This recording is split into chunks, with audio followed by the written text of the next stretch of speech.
ऋभ्यस्य च कृपा सिन्धुभयमेवं च पतितानां पावनेभ्यो वैष्णवेभ्यो नमो नमः। श्री कृष्ण चैतन्य प्रभु नित्यानंद श्री अद्वैत गदाधर श्रीवासादि गौर भक्त वृंद। हरे कृष्णा कृष्णा कृष्णा हरे हरे, हरे राम राम राम हरे हरे।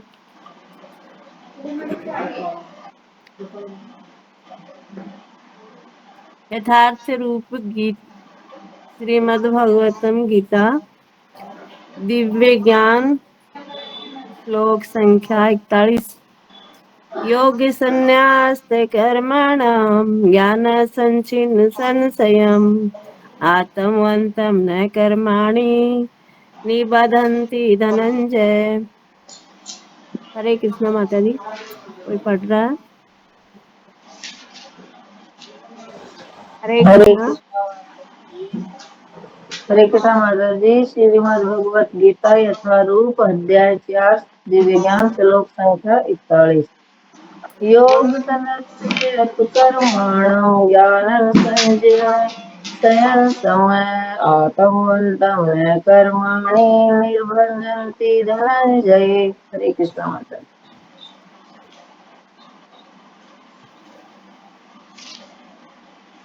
कोई और नहीं पढ़ रहा है? हरे कृष्णा माता जी, दंडवत प्रणाम। योग संन्यस्त कर्माणं ज्ञानं संयम आत्मवन्तं न कर्माणि निबधन्ति धनंजय। हरे कृष्णा माता जी, दंडवत प्रणाम। कोई नहीं पढ़ रहा। वर्ड मीनिंग है योग कर्म योग में भक्ति से संन्यास्त जिसने त्याग दिए हैं। कर्मणम कर्म फलों को ज्ञान से संचिन काट दिए गए हैं। संशयम संदेह को आत्मवंतम आत्म प्रायण को न कभी नहीं कर्माणि कर्म निबधन्ति बांधते हैं धनंजय हे संपत्ति के विजेता। इसमें भगवान अर्जुन से कह रहे हैं कि हे अर्जुन, तुम योग युक्त से होकर संपूर्ण कर्मों को जो फल है उसे त्याग करो, क्योंकि संसार से हम सब बंधे रहते हैं और अपने कर्मों के आसक्त होने से हमारे कौन से कर्म हैं जिनको हम त्यागे और कैसे त्यागे। पहले से हम अज्ञानी हैं, अशक्त हैं, पर इसका एक ही उपाय बताया है कि ज्ञान के द्वारा अपने हृदय में संशय है उसका हमें त्याग कर देना चाहिए। तो हे धनंजय, तुम इस प्रकार आत्मा से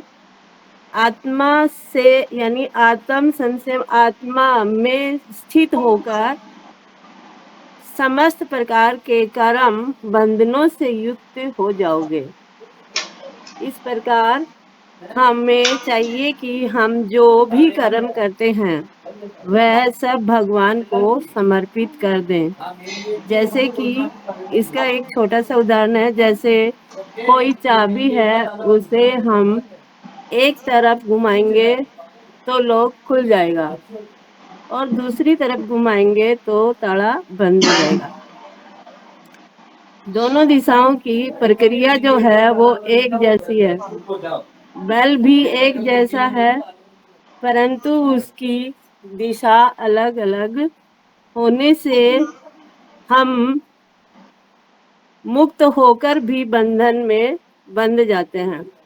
जिस प्रकार जिस प्रकार कार्य करता है यानी उसका फल भगवान को अर्पित करता है, वह उसी प्रकार मुक्त हो जाता है। अगर हमने 50 पैसे का भगवान को फल दिया तो वो हमें उतने का ही मिलेगा, उससे ज्यादा का नहीं मिलेगा। इसीलिए भगवान ने 18वें अध्याय में कहा भी है, सर्व धर्मान परित्यज्य माम एकम शरणम व्रज अहम त्वं सर्वं पापोभ्यं मोक्ष शामी माँ त्यज। तो इसमें भगवान ने अर्जुन को यही बताया है। तात्पर्य है, जो मनुष्य भागवत गीता की शिक्षा का उसी रूप से पालन करता है जिस रूप से भगवान कृष्ण ने दी थी, तो वह दिव्य ज्ञान की कृपा से समस्त संशयों से मुक्त हो जाता है। जैसा कि मैंने अभी ये सब बताया, पूर्णतः कर्म भावना भावित होने के कारण उसे श्री भगवान के अंश रूप में अपने स्वरूप का ज्ञान पहले ही हो जाता है। अतएव निसंदेह वह कर्म बंधन से मुक्त हो जाता है। अगर हम भगवान की थोड़ी सी भी भक्ति करेंगे तो हमारी आत्मा, हमारी जो दिव्य आत्माएं हैं, उनमें से कुछ तो शुद्धि होगी ही होगी। अगला श्लोक है, तस्माद् ज्ञानं सम्भूतं हृदयस्ते ज्ञानसिना आत्मनं चित्ते वेनं संशयं योगम तिष्ठितो भारत। हरे कृष्णा माता जी, कोई पढ़ रहा है? हरे कृष्णा माता जी। सभी परिणाम श्रीमद् भगवत गीता अध्याय 4 दिव्य ज्ञान श्लोक संख्या 42। तस्मात् अज्ञान संभूतं हृत्स्थं ज्ञानसिद्धात्मन चित्रवनं संशयं योगमतिष्ठित भारत। हरे कृष्ण। हरे कृष्णा माता जी, कोई पढ़ रहा? हरे कृष्ण माता जी। तस्मात् ज्ञान संभूत हत्सत्थम ज्ञानसीनात्मन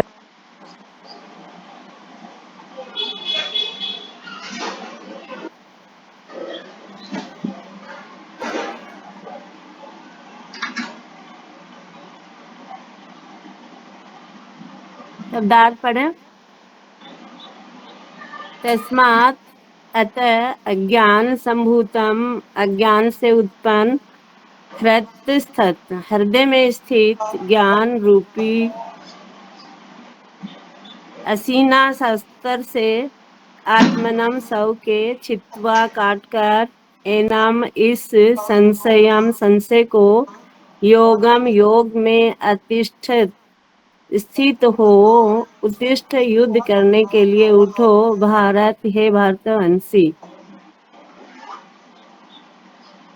अतएव तुम्हारे हृदय में अज्ञान के कारण जो संशय उठे हैं, उन्हें ज्ञान रूपी शस्त्र से काट डालो। हे भारत, तुम योग से समन्वित होकर खड़े हो और युद्ध करो। इसमें भगवान कह रहे हैं कि इसे सिद्ध करने के लिए यदि तुम कर्म करते समय फलों में आसक्त नहीं हो तो अर्जुन, तुम युद्ध भी करो और अपने कर्तव्यों का पालन भी करो। साथ ही साथ यह विचार न करो कि कर्तव्य का पालन करने से तुम्हें लाभ होगा या हानि होगी। बस कर्तव्य को कर्तव्य समझकर ही करो। क्या प्राप्त होगा इसकी चिंता ना करो, कर्म किए जा और फल की चिंता मत कर। भगवान ने इस पे भी एक श्लोक था, कर्मेण अधिकारस्ते मा फलेषु कदाचन, यानी हमें सिर्फ कर्म करने का अधिकार है, फल पाने का नहीं। भगवान कह रहे हैं कि हे, ये जो तुम्हारे हृदय में अज्ञान है, जो संशय है, इसको दूर करो। तीसरे अध्याय में हमने पढ़ा था कि आप मुझे इस घोर कर्म में क्यों परिवर्तित कर रहे हो। भगवान से अर्जुन ने कहा था कि आप मुझे इस घोर कर्म में क्यों परिवर्तित कर रहे हो। भगवान ने कहा कि ये तुम्हारे हृदय की दुर्बलता है, मैं इसमें परिवर्तित नहीं कर रहा, तुम्हारे हृदय की दुर्बलता है। ना कोई सौम्य कर्म है और ना कोई घोर कर्म है, क्योंकि जब कोई कार्य हमें अच्छा लगता है तो वह रुचिकर होता है हमें, और जिसमें हमें कोई कठिनाई आती है उसमें आसक्ति होती है और वो विपरीत होता है, तो हम सोचते हैं कि यह कार्य भयानक है। भगवान उसको बता रहे हैं अर्जुन को कि हे अर्जुन, भगवान ने अर्जुन से कहा कि अज्ञान के कारण जो संशय है, मोह के कारण अभी तुम युद्ध से पलायन करने की सोचते हो, क्योंकि तुमने इस से भी बड़े बड़े युद्ध किए हैं और बड़े बड़े योद्धाओं को परास्त किया है। यहाँ तुमने अपनों को देखा तो तुम अपने कर्तव्य से विमुख हो रहे हो। यही तुम्हारी दुर्बलता का कारण है। इस दुर्बलता को जो हृदय ज्ञान रूपी तलवार है, उसे काट दो और खड़े होकर युद्ध करो। युद्ध के लिए तुम तैयार हो जाओ। तात्पर्य कील प्रभु जी द्वारा इस अध्याय में जिस योग पद्धति का उपदेश हुआ है, वह सनातन योग कहलाती है। इस योग में दो तरह के यज्ञ कर्म किए जाते हैं। कौन कौन से? एक तो द्रव्य का यज्ञ और दूसरा आत्म यज्ञ, आत्म ज्ञान का यज्ञ, जो विशुद्ध आध्यात्मिक कर्म है। यदि आत्म साक्षात्कार के लिए द्रव्य यज्ञ नहीं किया जाता तो ऐसा यज्ञ भौतिक बन जाता है। किंतु जब कोई आध्यात्मिक उद्देश्य या भक्ति से ऐसा यज्ञ करता है तो वह पूर्ण यज्ञ हो जाता है। यानी कि हम अपनी आत्म साक्षात्कार से, जो भी हमारी आत्मा के द्वारा हम आत्म ज्ञान रूपी यज्ञ करते हैं, तो वह यज्ञ आध्यात्मिक कर्म में हो जाता है। कोई आध्यात्मिक उद्देश्य या भक्ति से ऐसा यज्ञ करता है तो वह पूर्ण यज्ञ होता है। आध्यात्मिक क्रियाएं दो प्रकार की होती हैं: आत्मबोध या अपने स्वरूप को समझना, तथा दूसरा भगवान विषय सत्य। जो भगवत गीता के मार्ग का पालन करता है, वह ज्ञान की इन दोनों श्रेणियों को समझ सकता है। उसके लिए भगवान के अंश है, वह ज्ञान की इन दोनों श्रेणियों को समझ सकता है।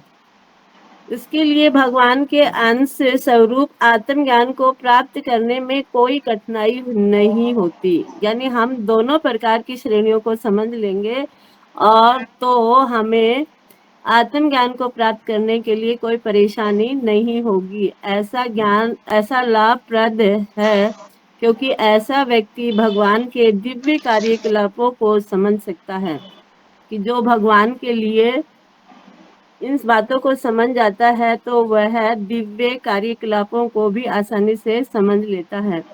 इस अध्याय के प्रारंभ में स्वयं भगवान ने अपने दिव्य कार्यकलापों का वर्णन किया है, जैसा कि मैंने अभी बताया दोस्तों। जो व्यक्ति गीता के उपदेशों को नहीं समझता वह श्रद्धाविहीन है, और जो भगवान द्वारा उपदेश देने पर भी भगवान के सच्चिदानंद स्वरूप को नहीं समझ पाता तो यह समझना चाहिए कि वह निपट मूर्ख है। यानी जो भगवान के सच्चिदानंद स्वरूप को नहीं समझ पाता तो वह निपट मूर्ख है।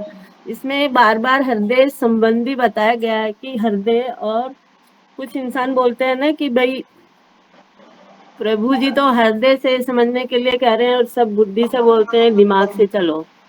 तो ये जो हमारा हृदय है किताबों के अंदर यानी शास्त्रों के अंदर, ये सूक्ष्म रूपी हृदय है, जिसके अंदर भगवान भी निवास करता है और अज्ञान भी निवास करता है। लेकिन जो मनुष्य भगवान की माला जपता है या उनका ध्यान करता है तो अज्ञान जो है वो खत्म हो जाता है।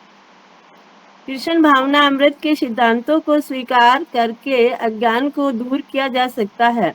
यह कृष्ण भावना अमृत विविध देव यज्ञ, ब्रह्म यज्ञ, ब्रह्मचार्य यज्ञ, गृहस्थ यज्ञ, इंद्रिय संयम यज्ञ, योग साधना यज्ञ, तपस्या यज्ञ, द्रव्य यज्ञ, स्वाध्याय यज्ञ, वर्ण आश्रम धर्म में भाग लेकर जागृत किया जा सकता है। ये सब यज्ञ कहलाते हैं। और ये सब नियमित कर्म पर आधारित हैं। भाई ये जो हम नियमित कर्म करेंगे और उस कर्म का फल भगवान को अर्पित कर देंगे तो हमारे सब यज्ञ संपूर्ण हो जाएंगे। किंतु इन सब कार्यकलापों के भीतर सबसे महत्वपूर्ण कारक आत्मा साक्षात्कार है। जो इस उद्देश्य को खोज लेता है वही भगवत गीता का वास्तविक पाठक है। किंतु जो कृष्ण को प्रमाण नहीं मानता वह नीचे गिर जाता है। बहुत से इंसान बोलते रहते हैं क्या किताबें पढ़ते रहते हो, इनमें कुछ नहीं रखा, रखो एक तरफ। तो जो इंसान इसको नहीं मानता है तो वह बिल्कुल नीचे गिर जाता है, लेकिन जो नियमित रूप से इसे पढ़ता है वो भगवत भक्ति में लीन हो जाता है। अतः मनुष्य को चाहिए कि वह सेवा तथा समर्पण समेत किसी प्रामाणिक गुरु के निर्देशन में भगवत गीता या अन्य किसी शास्त्र का अध्ययन करे। प्रामाणिक गुरु अंतकाल से चली आने वाली परंपरा में होता है। यानी जो परंपराएं प्रामाणिक गुरु होते हैं उन अपनी परंपराओं के अनुसार होते हैं। जैसा कि माता जी ने बताई थी परंपराएं 4 तरह की हैं। अब वो तो मैंने नहीं सुनी कौन कौन सी थी। और वह परमेश्वर के उन उपदेशों से तनिक भी विपथ नहीं होता जिन्हें उन्होंने लाखों वर्ष पूर्व सूर्यदेव को दिया था, जिनसे भगवत गीता के उपदेश इस धराधाम में आए हैं। अतः गीता में यह व्यक्त भगवत गीता का पथ का अनुसरण करना चाहिए और उन लोगों से सावधान रहना चाहिए जो आत्म संलग्नया वश अन्यों को वास्तविक पथ को विपथ करते रहते हैं। भगवान निश्चित रूप से परम पुरुष हैं, उनके कार्यकलाप दिव्य हैं। जो इसे समझता है वह भगवत गीता का अध्ययन शुभ आरंभ करते ही मुक्त हो जाता है। इस प्रकार भगवत गीता के चतुर्थ अध्याय दिव्य ज्ञान का भक्ति वेदांत तात्पर्य पूर्ण हुआ।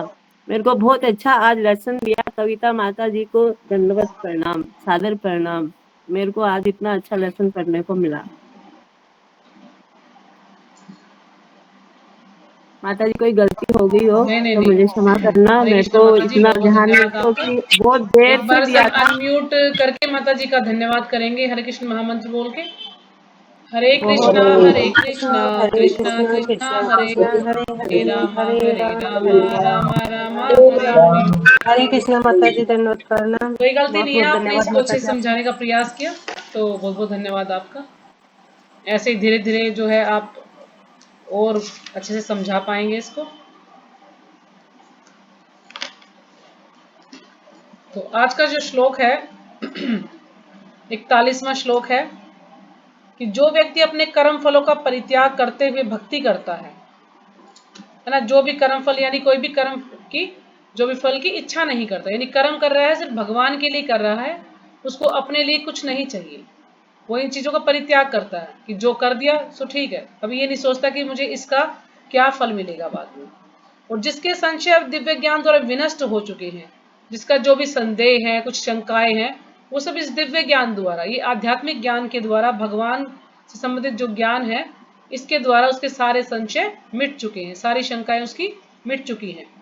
वही वास्तव में आत्म परायण है।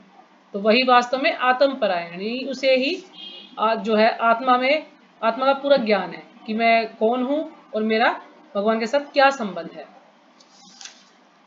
हे धनंजय, वह कर्मों के बंधन से नहीं बनता।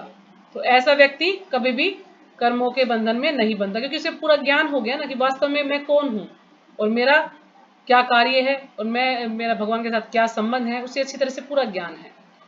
तो इसलिए वो ऐसा व्यक्ति कभी भी कर्म के बंधन में नहीं बनता है। तो जैसे पाजी ने इसे बता रखा है कि जो मनुष्य भगवदगीता की शिक्षा का उसी रूप में पालन करता है जिस रूप में भगवान श्री कृष्ण ने दी थी, तो वह दिव्य ज्ञान की कृपा से समस्त अंशों से मुक्त हो जाता है। कि जो भी शिक्षा भगवान ने दी है अर्जुन के माध्यम से, अब अर्जुन तो भगवान का शुद्ध भक्त है, लेकिन जो भी उन्होंने ज्ञान दिया वो हम जैसे बलजीवों के लिए है। अगर हम उसको उसी रूप में ग्रहण करते हैं तो उससे क्या होगा कि हम सब मुक्त हो जाएंगे। कहते हैं कि जो भी भक्ति से जुड़ जाता है, जैसे ही भक्ति से जुड़ता है तो समझ लीजिए वो मुक्त ही हो जाता है। तो उसको किसी प्रकार की कोई चिंता नहीं है। क्यों? क्योंकि वो जो भी कार्य करता है भगवान की प्रसन्नता के लिए ही करता है। जो भगवान की भक्ति से जुड़ गया है, सब कार्य भगवान के लिए ही करता है, तो वो अपने आप में मुक्त ही हो जाता है। उसको किसी प्रकार की कोई भी चिंता नहीं रहती है, ना ही उसे कोई संदेह होता है कि मैं भक्ति में जुड़ा हूँ, पता नहीं मुझे इसका कुछ फल मिलेगा या नहीं मिलेगा। नहीं, कुछ नहीं सोचता, वो सिर्फ भगवान की भक्ति करता है। तो अगला श्लोक है, अतएव तुम्हारे हृदय में अज्ञान के कारण जो संशय उठे हैं। तो भगवान उसे कह रहे हैं कि तुम्हारे हृदय में जो अज्ञान के कारण जो संशय उठे हैं, क्योंकि तुम्हें अच्छे से ज्ञान नहीं है, तो अज्ञान के कारण जो भी तुम्हारे अंदर जो शंकाएं हैं, उन्हें ज्ञान रूपी शस्त्र से काट डालो। अब ज्ञान रूपी जो शस्त्र है उससे काट डालो। तो ज्ञान रूपी शस्त्र क्या है? यानी सिर्फ भगवान के बारे में पूरा ज्ञान है कि मैं कौन हूं और मेरा कार्य क्या है। मैं जो भी कुछ कार्य करना है भगवान की प्रसन्नता के लिए करना है। तो जैसे हमने पहले भी कई श्लोक पढ़े थे, तो उसमें भगवान अर्जुन को वही बता रहे थे कि तुम जो है योग में स्थित हो जाओ, है ना, और तुम अच्छे से कार्य करो। तो हे भारत, तुम योग से समन्वित होकर खड़े हो और युद्ध करो। तो योग से समन्वित का मतलब योग से युक्त हो जाओ, और युक्त होकर तुम जो है खड़े हो जाओ और युद्ध करो। तो यहाँ पर योग का जो अर्थ है वो है बुद्धि योग। बुद्धि योग जैसे प्रभुपाद जी ने पहले भी हमने पढ़ा शुरुआत से कि बुद्धि योग के बारे में प्रभुपाद जी ने बताया था कि बुद्धि योग क्या है, एक प्रकार से भक्ति योगी है। यदि हम बुद्धि योग में है, यानी हम अपनी बुद्धि का सही इस्तेमाल करते हैं, पूरी तरह से योग क्या है, जुड़ना, पूरी तरह से हम जो भगवान से जुड़ जाते हैं जो भी कोई कार्य करते हैं भगवान की प्रसन्नता के लिए करते हैं, तो ये बुद्धि योग जो है ये भक्ति योग ही है। कर्म योग, बुद्धि योग या भक्ति योग, तो तीनों का एक ही अर्थ है। तीनों जो है भक्ति योग में ही जाकर मिलते हैं। क्योंकि जब व्यक्ति को ज्ञान हो गया है कि मुझे कोई भी कार्य भगवान के लिए करना है, तो भगवान के लिए करने की समझे भक्ति योगी है वो। और कर्म भी वो कुछ भी कार्य करेगा तो वो भी भगवान के लिए करता है, तो सब भक्ति योगी है। तो इस अध्याय में जिस योग पत्ति का उपदेश हुआ है वह सनातन योग कहलाती है। अब जो भी योग पत्ति से बताई गई वो क्या है, सनातन योग पत्ति है, जो कभी भी समाप्त नहीं होने वाली है, हमेशा से है, थी और रहेगी, यानी शाश्वत है, वो सनातन है। इस योग में दो तरह के यज्ञ कर्म किए जाते हैं। दो तरह के यज्ञ कर्म है, एक तो द्रव्य यज्ञ और दूसरा आत्मज्ञान का यज्ञ। तो हमने द्रव्य यज्ञ के बारे में पहले काफी विस्तार से चर्चा की थी, यज्ञों के बारे में। कौन सा वाला श्लोक था ये, हमने पढ़ा था, ये श्लोक संख्या 28 में। 28 में दे रखा था ना द्रव्य यज्ञ के बारे में। द्रव्य यज्ञ पढ़ा हमने, योग यज्ञ पढ़ा था, तप यज्ञ था, तो कई प्रकार के यज्ञों की चर्चा की गई थी इसमें। तो इसी प्रकार से यहाँ पर जो है ये एंड है श्लोक का, मतलब इस अध्याय का एंडिंग श्लोक है।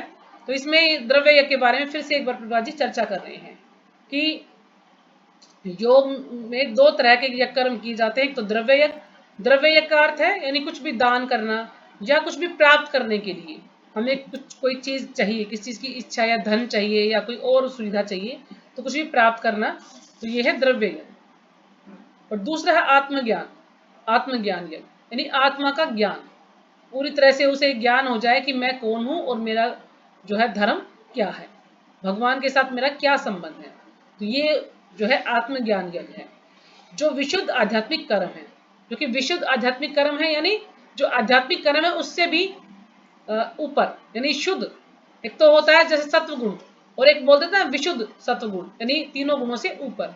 तो विशुद्ध सत्व आध्यात्मिक कर्म का बिल्कुल शुद्ध आध्यात्मिक कर्म है ये, जो हमें आत्मा के बारे में ज्ञान हो जाता है, भगवान के साथ हमारा क्या संबंध है उसके बारे में हमें ज्ञान हो जाता है। तो यदि आत्म साक्षात्कार के लिए द्रव्य यज्ञ नहीं किया जाता तो ऐसा यज्ञ भौतिक बन जाता है। अब जो आत्म साक्षात्कार के लिए द्रव्य यज्ञ नहीं किया जाता, हम यदि ऐसा कोई यज्ञ नहीं करते, मतलब हम यज्ञ करते हैं कुछ प्राप्त करने के लिए, तो हमें ऐसा ही द्रव्य यज्ञ करना चाहिए कि हमें क्या प्राप्त करना है, भगवान के साथ हमारा क्या संबंध है। आत्म साक्षात्कार के लिए हमें यज्ञ करना है। अगर हम आत्म साक्षात्कार के लिए यज्ञ करते हैं तो इससे हम आध्यात्मिक हमारा जो है कार्य होगा, आध्यात्मिक कर्म बन जाएगा, क्यों? इससे हमें कोई बंधन नहीं लगेगा। लेकिन यही कार्य यदि आध्यात्मिक ना हो, आत्म साक्षात्कार के लिए नहीं है ये द्रव्य यज्ञ, तो ऐसा यज्ञ क्या होगा? ये भौतिक बन जाता है, इसको भौतिक कार्य गिना जाएगा। किंतु जब कोई आध्यात्मिक उद्देश्य या भक्ति से ऐसा यज्ञ करता है तो वह पूर्ण यज्ञ होता है। लेकिन कोई आध्यात्मिक उद्देश्य से या भक्ति से ऐसा यज्ञ करता है तो पूर्ण यज्ञ होता है। जब व्यक्ति सोचता है कि मुझे कोई भी कार्य करना है तो भगवान के लिए करना है, और मुझे जो है भगवान की सेवा करनी है, भगवान को प्रसन्न करना है, और फिर मुझे भगवान के धाम जाना है, तो ये वास्तव में पूर्ण यज्ञ बन जाता है कि हमें कुछ भी कार्य किया तो भगवान के लिए किया, अपनी इंद्रिय तृप्ति के लिए नहीं कि मेरा मन कर रहा है मैं ये कार्य करूं, नहीं, अपनी इच्छा तो उसमें थी ही नहीं, सिर्फ भगवान की इच्छा के लिए, भगवान को प्रसन्न करने के लिए कोई भी कार्य करते हैं तो वो बन जाता है हमारा पूर्ण यज्ञ। आध्यात्मिक क्रियाएं भी दो प्रकार की होती हैं। एक तो आत्मबोध, आत्मबोध वही कि मेरा स्वरूप क्या है, कि अपने स्वरूप को समझना, और दूसरा है श्री भगवान विषयक सत्य, कि भगवान के विषय में सत्य, कि भगवान क्या है, भगवान ही परम भगवान है, भगवान के बारे में पूरी तरह से जानना, भगवान के को तत्व से जानना कि भगवान कौन है, भगवान ही जो है सभी वस्तुओं के स्रोत भगवान ही है, जो भी कुछ आ रहा है सब भगवान से आ रहा है, क्योंकि भगवान ही कारणों के कारण है।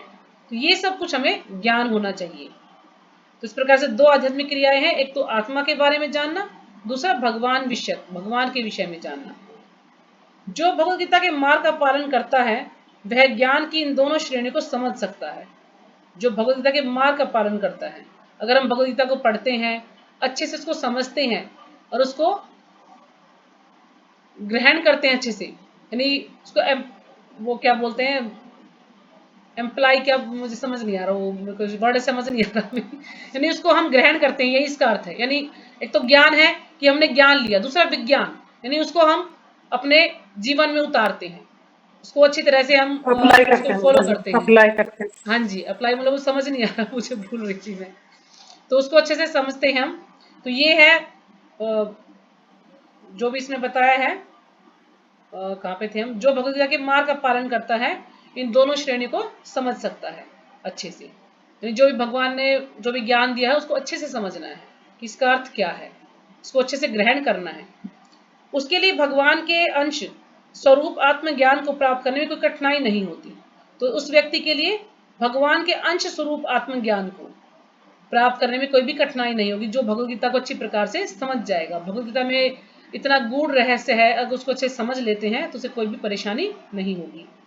ऐसा ज्ञान लाभप्रद है क्योंकि ऐसा व्यक्ति भगवान के दिव्य कार्यकलापों को समझ सकता है। अब जो ज्ञान हमें भगवान से जोड़ता है तो वो ज्ञान हमारे लिए काफी लाभदायक है। क्यों? क्योंकि इससे हम जो है भगवान के लिए कार्य करते हैं, भगवान के कार्यकलापों की हमें समझ आती है कि हमें क्या कार्य करना है भगवान के लिए, हम अच्छी तरह से समझ सकते हैं उस दिव्य ज्ञान को। इस अध्याय के प्रारंभ में स्वयं भगवान ने अपने दिव्य कार्यकलापों का वर्णन किया है। जब हम शुरुआत में ही भगवान ने अपने कार्यों के बारे में इसमें बताया है। जो व्यक्ति गीता के उपदेशों को नहीं समझता वह श्रद्धा विहीन है, यानी हम भगवद गीता के जो श्लोक हैं उसको अच्छे से नहीं समझने का प्रयास नहीं करते तो क्या है, श्रद्धा विहीन, यानी उनकी कोई श्रद्धा ही नहीं है भगवान के में, कि वो कभी ये सोचता ही नहीं कि जो गीता में दिया है मैं इसको अच्छे से प्रकार से समझ पाऊँ, इसको मैं अच्छे से ग्रहण कर लूँ, ताकि मैं इससे अपना कुछ भला कर सकूं, औरों का भी मैं उद्धार कर सकूं, तो वो इसके बारे में सोचता ही नहीं है, तो यानी उसको श्रद्धा विहीन, उसकी कोई श्रद्धा नहीं है उसमें। और जो भगवान द्वारा उपदेश देने पर भी भगवान के सच्चिदानंद स्वरूप को नहीं समझ पाता, यानी भगवान ने उपदेश दिया है, सो भगवान ने ही गीता को गाया है ना, भगवान द्वारा गाया गया गीत है ये, इसलिए इसको गीतोपनिषद भी कहा गया है। तो भगवान द्वारा गाया गीत है, लेकिन हम इसको समझने का प्रयास नहीं करते हैं। तो हमें समझना चाहिए कि ऐसा व्यक्ति निपट मूर्ख है, जो कि भगवान ने स्वयं उपदेश दिया है आकर के, फिर भी उसको समझने का प्रयास नहीं करते, तो ऐसा व्यक्ति क्या है, निपट मूर्ख है, अज्ञानी है, ऐसा व्यक्ति बिल्कुल बेवकूफ है। कृष्ण भावनामृत के सिद्धांतों को स्वीकार करके अज्ञान को क्रमशः दूर किया जा सकता है। जब हम कृष्ण भावनामृत के अंदर जो भी हमें सिद्धांत दिए गए हैं, अगर हम उनको अच्छी तरह से स्वीकार करते हैं, अच्छी तरह से उनका पालन करते हैं, तो क्या होगा कि धीरे धीरे हम जो है इस अज्ञान को दूर कर सकते हैं। यह कृष्ण भावनामृत विविध देव यज्ञ, जैसे इतने प्रकार के यज्ञों के बारे में हमने चर्चा की श्लोक नंबर 28 में। तो इसमें यही बताया यहाँ पर भी कि देव यज्ञ और ब्रह्म यज्ञ। तो इसमें प्रभुपाद जी ने देव यज्ञ और ब्रह्म यज्ञ के बारे में ज्यादा विस्तार से चर्चा नहीं की है, लेकिन ब्रह्मचर्य यज्ञ के बारे में हमने पढ़ा था, ग्रस्त यज्ञ, इंद्रिय संयम यज्ञ, योग साधना यज्ञ, तपस्या यज्ञ, द्रव्य यज्ञ, स्वाध्याय यज्ञ और वर्णाश्रम धर्म में भाग लेकर जागृत किया जा सकता है। यानी हम कृष्ण भावनामृत जो है, इन सारे यज्ञों में से किसी एक में भी हम अच्छे से अपनी श्रद्धा है, अच्छे से उस कार्य को करते हैं, तो भी हम क्या होगा कि हम अपनी जो चेतना है उसको हम जागृत कर सकते हैं, यानी उसको हम भक्ति में लगा सकते हैं, क्योंकि हमें ज्ञान हो जाएगा ना कि इस यज्ञ के करने से हमें क्या फल मिलेगा। क्यों? क्योंकि कोई भी यज्ञ है, हम कोई भी यज्ञ करते हैं तो सब यज्ञों का फल जो भी भगवान के पास ही जाता है। यानी जो भी कार्य करते हैं हम भगवान को तुष्ट करने के लिए करते हैं, भगवान की प्रसन्नता के लिए ही करते हैं। लेकिन वो विधि हमारी गलत हो सकती है। कभी हम सोचते हैं कि नहीं, इस देवी की पूजा करेंगे, इस देवता की पूजा करेंगे तो इससे हमें ये लाभ मिलेगा, लेकिन वो सब जो देवी देवता कुछ भी हमें देते हैं तो भगवान ने ही उनको कुछ शक्तियां दी हैं, भगवान ने ही उनको कुछ अधिकार दिए हैं, तभी वो लोग हमें दे पाते हैं, नहीं तो वो हमें कुछ नहीं दे सकते। तो इसलिए हमें जो भी पूजा करते हैं वो भगवान तक ही पहुंचती है, लेकिन वो अविधि पूर्वकम है। अगर हम उसको विधि के अनुसार करते हैं, भगवान को प्रसन्न करने के लिए करते हैं, तो वो सीधा भगवान के पास पहुंचते हैं। तो इसी प्रकार से हम कुछ भी करेंगे, मान लीजिए हम देव यज्ञ करते हैं, देवताओं के लिए यज्ञ करें, ब्रह्म यज्ञ यानी भगवान के लिए यज्ञ करें, ब्रह्मचर्य यज्ञ यानी हम ब्रह्मचर्य का पालन करें अच्छे से, तो वो उसको कहते हैं ब्रह्मचर्य यज्ञ। ग्रस्त यज्ञ यानी हम ग्रस्त में रह रहे हैं, गृहस्थी में है, लेकिन हम उसको भगवान को केंद्र में रखा है हमने, ग्रस्त में भी हम भगवान को केंद्र में रख के सारे कार्य करते हैं। जो भी कुछ, जैसे हम सुबह, अब हम सब ग्रस्त में रहने वाले लोग हैं, तो हम क्या करते हैं, सुबह जैसे भगवान की आरती करते हैं, भगवान को भोग लगाते हैं, भगवान को स्नान कराते हैं, भगवान के लिए भोग बनाते हैं, तो सारे कार्य हम भगवान को केंद्र में रख के करते हैं, हम भगवान की प्रसन्नता के लिए करते हैं। तो इस प्रकार से ये ग्रस्त यज्ञ है। क्योंकि ग्रस्त यज्ञ भी दो प्रकार का, एक तो गृह मेदी होता है, ग्रस्त होता है। गृह मेदी क्या करता है, वो जो भी कार्य करता है उसे अपने लिए करता है, अपने बच्चों के लिए करता है, अपने परिवार के लिए करता है, और भगवान का कहीं भी कोई नाम नहीं होता है। लेकिन जो ग्रस्त है वो कोई भी कार्य करता है तो भगवान को केंद्र में रख के करता है, भगवान की प्रसन्नता के लिए कार्य करता है, अपने परिवार का भी ध्यान रखता है और लेकिन भगवान के लिए भी कार्य करता है। फिर है इंद्रिय संयम यज्ञ। इंद्रिय संयम यज्ञ यानी वो क्या है, वो अपनी इंद्रियों पर संयम है, उसका कंट्रोल है। क्यों? उसे अच्छी तरह से कंट्रोल है कि इंद्रियों का, कि मुझे इंद्रियों का जो भी कार्य करना है, इंद्रियों से भगवान की प्रसन्नता के लिए, अपनी तुष्टि के लिए कोई कार्य नहीं करना है। यानी वो सोचे कि मान लीजिए मुझे बाहर जाना है, मुझे खूब अच्छा मान लीजिए पिज्जा खाना है या मुझे बर्गर खाना है, तो वो कभी अगर वो देखेगा भी तो, लेकिन उसकी इंद्रिया कोई उसे जबरदस्ती भी उसके साथ करेगा कि नहीं तुम ये चीज ठीक है, कुछ नहीं होता, चलो आज तो खा लेते हैं इस चीज को, लेकिन उसका अपनी इंद्रियों पर कंट्रोल है, तो कोई उसको कितना भी कह ले वो कुछ नहीं करेगा, कुछ नहीं खाएगा ऐसा। क्यों? क्योंकि वो कुछ भी खाएगा तो भगवान को भोग लगाकर ही खाएगा। क्यों? क्योंकि उसका अपनी इंद्रियों पर संयम है। तो इसलिए हमें कोई भी कार्य करते हैं इंद्रियों पर हमारा कंट्रोल होता है। तो जब हमारा इंद्रियों पर कंट्रोल होगा तो धीरे धीरे हम फिर भगवान की भक्ति में लग जाते हैं अच्छे से। तो नहीं, कोई भी हम यज्ञ करते हैं तो सबका उद्देश्य एक ही होता है कि भगवान को प्राप्त करना या भगवान को प्रसन्न करना। चाहे वो हम किसी कोई भी यज्ञ करते हैं तो भगवान के लिए ही किया जाता है वो सब कुछ। योग साधना यज्ञ, तपस्या यज्ञ, जैसे वही बहुत से लोग तपस्या करते हैं। कोई कहता है कि जैसे अब चतुर्मास है तो अब ये कार्तिक मास है, तो कार्तिक मास में कोई कहेगा मैं कुछ माला की संख्या बढ़ा दूं, या मैं सुबह उठ के मंगल आरती करूं, या मैं ग्रंथ ज्यादा पढूं, है ना। सब अपने तरीके से जिसको जितना समय है अपनी परिस्थिति के अनुसार करते हैं, तो कुछ ना कुछ तपस्या अवश्य करते हैं। द्रव्य यज्ञ जैसे कि दान देना या कोई भी कार्य करना तो भगवान के लिए करना, कुछ भी प्राप्त करना चाहते हैं तो भगवान के लिए। जहाँ कोई भी दान देते हैं तो हमें मंदिर में दान देना चाहिए, ऐसा कुछ कार्य करना चाहिए जो कि हमें भक्ति से जोड़े, यानी भगवान के लिए करें। स्वाध्याय यज्ञ यानी हमें ग्रंथों को पढ़ना, ये भी यज्ञ है। अगर हम हो सकता है मान लीजिए हम आधा घंटा स्टडी करते हैं तो हम 1 घंटा करें, इस प्रकार से हम ये स्वाध्याय यज्ञ भी कर सकते हैं। वर्णाश्रम धर्म यानी जो भी हमारे 4 आश्रम है और 4 जैसे आश्रम है ना, गृहस्थ आश्रम है, वानप्रस्थ आश्रम है, संन्यास आश्रम है, और जो है ब्रह्मचर्य आश्रम। तो इस प्रकार से हमारे 4 आश्रम हैं और 4 हमारे वर्ण हैं, ब्राह्मण, क्षत्रिय, वैश्य, शूद्र। तो ये वर्णाश्रम धर्म है। यदि हम इसको भी अच्छे से फॉलो कर लेते हैं, क्योंकि शास्त्रों में जो भी हमारे अनुसार जो भी नियम दिए गए हैं, जो भी नियमित रूप से हमें जो भी कार्य करने चाहिए वो बताया गया, अगर हम उसको भी अच्छे से फॉलो कर लेते हैं तो वो भी हम जो है भगवान के को प्रसन्न कर सकते हैं, अगर हम इन कार्यों को भी अच्छे से कर लेते हैं तो। वर्णाश्रम धर्म में पूरी तरह से वर्णाश्रम धर्म में स्थित होते हैं तो, क्योंकि उसमें जो भी कार्य बताए हैं शास्त्रों में वो जो है नियमित किए गए हैं कि हमें ये कार्य करने हैं। अगर हम उससे विपरीत कोई कार्य करते हैं तो वो फिर हमारे जो है कर्म बंधन बनते हैं, गलत कर्म बनते हैं, विक्रम बन जाते हैं। लेकिन हम शास्त्रों के अनुसार कोई कार्य करते हैं तो इससे हमें कोई बंधन नहीं लगता। तो ये सब यज्ञ कहलाते हैं और ये सब नियमित कर्म पर आधारित है। ये जो भी हमारे नियमित कर्म है उसी पर आधारित है, जो भी हमें शास्त्रों में बताए गए हैं। किंतु इन सब कार्यकलापों के भीतर सबसे महत्वपूर्ण कारक आत्म साक्षात्कार है। तो सबसे महत्वपूर्ण कारक क्या है? आत्म साक्षात्कार, यानी हमें भगवान के बारे में और हमें ये ज्ञान होना चाहिए कि हम कौन हैं और हमारा भगवान के साथ क्या संबंध है। तो सबसे महत्वपूर्ण कारक है ये। जो इस उद्देश्य को खोज लेता है वही भगवद गीता का वास्तविक पाठक है, किंतु जो कृष्ण को प्रमाण नहीं मानता वह नीचे गिर जाता है। लेकिन जो इसको जान जाता है, इसको खोज लेता है, वही क्या है? असली पाठक है। लेकिन जो इसको जानता ही नहीं है, मानता ही नहीं है, उसको कितना भी समझा लो कि नहीं भगवान ही परम भगवान है, तो वो इसको नहीं मानता कि नहीं मैं नहीं मानता इस चीज को। चाहे उसको कितना भी तुम प्रमाण दिखा लो, कितना भी सत्य के बारे में बता लो, कुछ भी शास्त्रों से उसको जो है दिखा के समझा दो कि शास्त्रों में ऐसा लिखा, लेकिन फिर भी वो मानता नहीं इस चीज को, तो ऐसा व्यक्ति नीचे गिर जाता है। अतः मनुष्य को चाहिए कि वह सेवा तथा समर्पण समेत किसी प्रमाणिक गुरु के निर्देशन में भगवद गीता या अन्य किसी शास्त्र का अध्ययन करे। तो हमें गुरु के निर्देशन में, हमें कोई भी जो परंपरा से कोई भी गुरु है, हमें उसके निर्देशन में कार्य करना चाहिए। भगवद गीता को हमें उसके निर्देशन में ही उस जो है समझना चाहिए, क्योंकि हमें अपने आप इतना ज्ञान नहीं कि हम भगवद गीता को समझ सके। जब तक कोई हमें गुरु नहीं मिलेगा अच्छा समझाने के लिए, तब तक हम भगवद गीता को नहीं पढ़ सकते।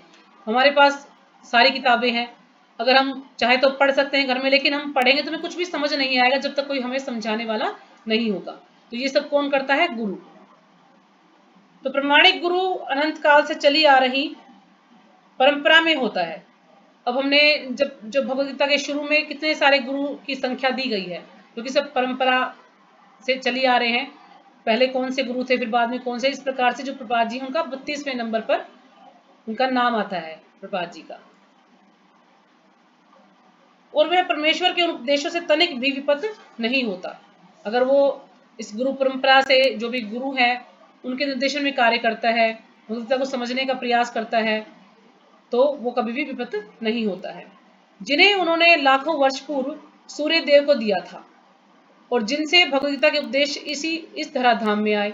अब भगवान ने पहले किसको दिया था? ये सूर्य देव को दिया था, और सूर्य देव के बाद फिर सूर्य देव ने मनु को दिया, मनु ने इक्ष्वाकु को दिया, और फिर धीरे धीरे ये जो है परंपरा चली आ रही है। अतः गीता में ही व्यक्त भगवद गीता के पद का अनुसरण करना चाहिए और उन लोगों से सावधान रहना चाहिए जो आत्म शलाखा वश अन्यों को वास्तविक पद से विपद करते रहते हैं। अब हमें जो भी ज्ञान दिया गया है, जो भी प्रभुपाद जी ने हमें बताया है, तो हमें उसी को जो है मानना चाहिए, उसी का पालन करना चाहिए। नहीं तो काफी तरह के लोग हैं जो कि हमें इससे मार्ग से भटकाने का प्रयास करते हैं, हमें कुछ गलत शिक्षा देते हैं, हमारा ध्यान जो है गलत दिशा में चला जाता है। तो क्यों हम क्या है, फिर हम पतित हो जाते हैं, मार्ग से विपत हो जाते हैं। तो हमें उनसे सावधान रहना चाहिए, ऐसे व्यक्तियों से। भगवान निश्चित रूप से परम पुरुष है और उनके कार्यकलाप दिव्य हैं। जो इसे समझता है भगवद गीता का अध्ययन शुभारंभ करते ही मुक्त होता है। तो जो भी इस ज्ञान को अच्छे समझ जाता है, जो भी हमें पाद जी ने या हमारे जो आचार्यों ने जो भी हमें ज्ञान दिया, अगर इसको हम अच्छे से समझ जाते हैं तो क्या होगा कि हम शुरुआत में ही मुक्त हो जाते हैं। यही कहा जाता है कि जो भक्ति से जुड़ गया है, जो भगवान का नाम जिसने लेना शुरू कर दिया है, ये समझ लीजिए कि वो मुक्त हो गया है। तो यहीं पर विराम करते हैं, हमारा अध्याय पूरा हो गया है। कल हम 5वां अध्याय जो है शुरू करेंगे। ठीक है माता जी, हरे कृष्णा। हरे सब कृष्णा बोल रहे क्या? कोई बोल नहीं रहा। आपको बहुत माता जी आत्म साक्षात्कार शुरू करने के लिए बोल रहे थे।